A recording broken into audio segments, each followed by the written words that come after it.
يا الله دخيلك يا الله دخيلك. لك ايش عم بصير معك بكري؟ لسه عم تضحك تحكي لي مع حالك؟ والله يا اخوي لا عم بعرف حالي اضحك، لا عم بعرف حالي ابكي. علي الحلال نحن شعب بده قتل بالخرطوم.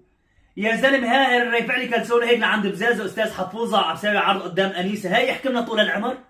لك يا لطيف يا لطيف. ولا هداك قال دكتور العيون ابو عيون الزرق قال لك اخ.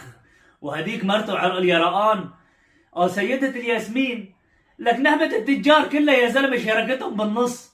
لك تقول له للواحد وين للموظف سجل طع ليره ولا تغلب، يقطع ليره من الموظفين اللي عايبين روحهم تجمع مليارات اخر الشهر. هاي سيدة الياسمين ما عاجبه حدا كل هيك، وبيجوا بيقولوا لك ليش قمتوا؟ ما شفت ايش طلع عند ماهر الاسد؟ طلع عنده الطبعه تبع اليانصيب. لك عم بطبع بالبيت يا زلمه، عدى عليك هيك اخو رئيس؟ يعني العالم عم تدفع طول الشهور ورقه